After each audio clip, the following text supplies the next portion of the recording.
But something you said to me earlier today, I think it was, or a few days ago, which was, and we spoke about it before, is this idea that Facebook, that's not fair. The ecosystem, the environment, doesn't care about your business individually. It's optimized into things way greater than that, right? And that's the whole idea of a fair auction almost, right? It's trying to serve the most value to the user and the business with every single impression. And a lot of the time that won't be your business. And that's something that people don't really think about or don't understand that concept.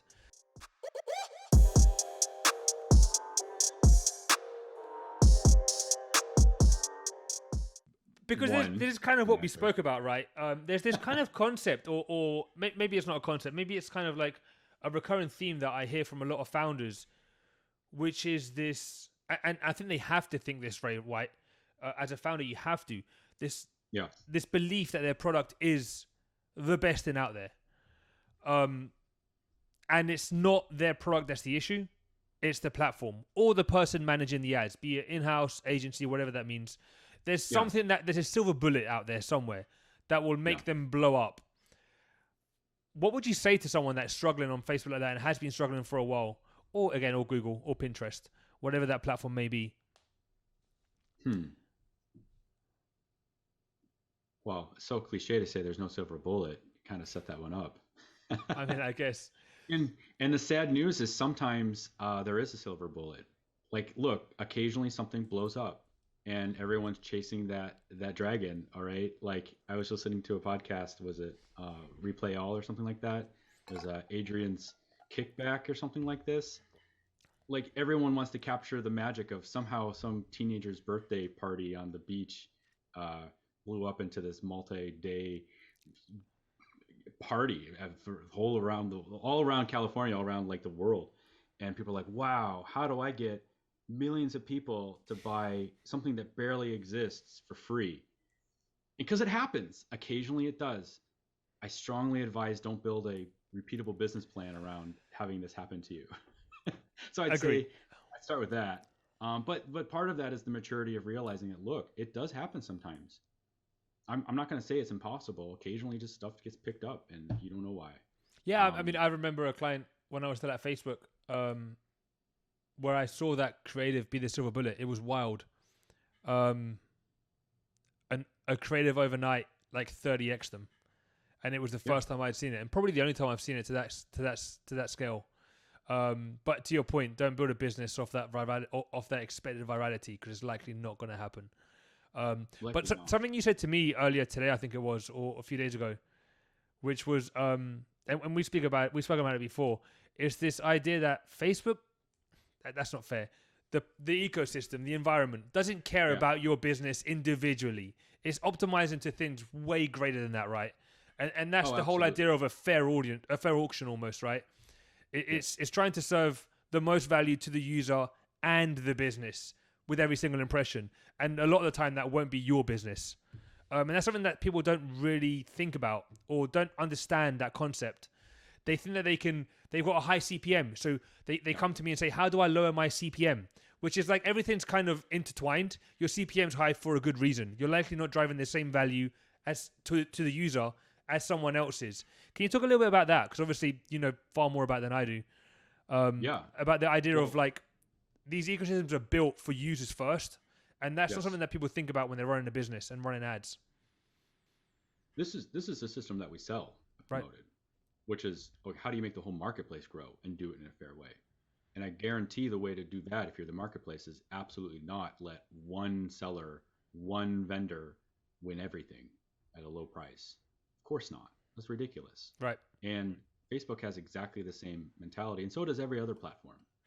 And to the extent that they're not that way, I guarantee there is a team out there trying to figure out how to diversify their vendor distribution and sales. And think about it from their perspective. First, from the user's perspective, they're literally modeling engagement. So if you're creative, if your message isn't what people want to see the most, and it's not, because are you my mom? Like, are you my 4-year-old kid? No, you're not. You're like soap for men or something. Like, not the first thing I want to see. So you're causing me, and you can model this. And there's patents on this, right? I mean, you can go read about how they think about this. They think of, hey, how much engagement budget, how much can we show things to people that they don't want to see before they start leaving, or they stop engaging. And it's not a very simple model, and you can actually annoy people quite a bit, and it's sometimes hard to there's sometimes a little bit of an art, more of a science, but they try to make it as science as much as possible. And definitely, if there's a creative out there that people are watching, engaging with, that they like, versus some sort of piece of media that's like, hey, download my app, and people just mostly scroll past it, that just doesn't add anything to the platform, and it's taking away attention that they could have otherwise spent on things people would have liked to see. So, it really fascinating. I just thought of something. When we talk about people gaming the system, that's kind of what they did. I remember, and they remain nameless, but I remember the clickbait episode we had at Facebook when we realized that, wait a minute, we're giving away literally free inventory to these Yep. people with clickbait because they're exploiting the engagement side of the algorithm. Yes. Even today, that's what you're saying, right? Put out Yes. creative that's as engaging as possible while not detracting from your final end goal, which is generally going to be a sale, right? So make That's right. make the creative as engaging as possible without making it a puppy shot or a bikini shot, which has nothing to do with your business. That's kind of the goal, is what you're saying. Yes. Or if you're like Geico, I guess that actually they just go straight for it. Like, okay, we are just showing cute animals, and they just own it, make it part Right. of your brand. So it's actually really interesting. I don't think I've thought about creative in that sense in exactly this description. Obviously, they always want most engagement, but generally speaking, it's more about what are the benefits of said product, and that's probably not the best way to leverage the algorithm. It's more like, how can I make this most engaging while not being too far separated from my product that I'm trying to sell. That's right. That's really interesting. I like that a lot, and I mean, it's something that's I think, quite known. Engagement is super important on these platforms. Is the algorithms leveraging it to essentially offset your bid, right? That's right. And you said something about free ads or clickbaity ads. I mean, this is what we specialize in, right? If you design these systems internally poorly, you can actually create ads that are more engaging than organic content. So if you're lazy, or you just like do A/B tests, and you're just like, okay, A/B test in 2 weeks, okay, we're done, system designed, you'll end up with a system where people are gaming your system and they're rewarded with money. So they will find creatives that generate more engagement than whatever things in your product are, as far as the numbers are concerned. And if your pricing is not set up in an intelligent way, you'll compute negative prices. Like at minimum, you'll be delivering ads at ridiculously low prices, and becomes a big challenge for the platform. Where, okay, now we have to start doing a lot of policing, and that's where you start seeing the heavy-handedness around, like, why is Facebook such a jerk in some sense of like reviews, and why are they so heavy-handed? Well, because look, you created a magical money machine, and people are really incentivized to try and figure it out. Um, that's why they need to put in a lot of the Facebook ads police to try and tamp that down. So So you were referring to promoted AI there, in the yeah, sense yeah, of that's building a certain your own technology. Yeah, marketplace. that's right. So that's the technology that we're building, is how do you um, get everyone to play fairly and set up the system so that you don't always have to have the review police for every single thing, and have the whole system work together. But yeah, absolutely, for Facebook, and other social media platforms too, there's like an evolution of how they grow. And like, as soon as they start building self-service performance ads, you get all the drop shippers, you get all like the clickbait stuff, and they're just kind of figuring out, here's, as long if the ad is cheap enough, then it's profitable for them to show. They're kind of trying to figure that out. Right. I mean, I'd love to take a quick minute for you to talk a little bit more about promoted AI and your team there, because we touched on a little bit here a few experiences that we lived through at Facebook, which was while they figured it out with those hundreds of engineers. But Yeah. your team is made up of people like yourself that worked in all these different algorithms. And that's the value you bring, right? That experience and knowledge of going through these pain points of people basically arbitrage in the system to benefit from it. Yeah, that's right. Um, we're a team of 8 right now, and we're all ex Facebook, Google engineers. My co-founder Dan Hill, he'll join us in the future.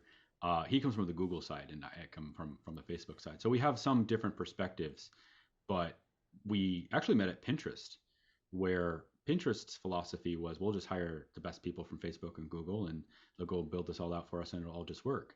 Turned out to be a little bit more complicated than that, long story short. And we learned a lot of really interesting things from that experience. And one thing about us in particular is we've been there, done that. Our whole team has been there and done that. And we know what good looks like and we know what the pitfalls are. And that's why we're able to build so much with such high quality with such a small team, because we've been there, done that before. Right. That's really cool. I'll come back to the idea of user quality, because I still feel like people are going to hear this and think like, oh, there's a silver bullet. Like if I just have the world's most perfect fuzzy animal dancing around and somehow communicates all of my value, and I'll just be able to scale forever. Like there's got to be limits to the free money machine. If everyone could just scale profitably forever, there's physical reality limits. So keep that in mind. I think there's another element, which is how many times do you want to see that fuzzy animal dancing around? No matter how great your creative is, people get tired of it.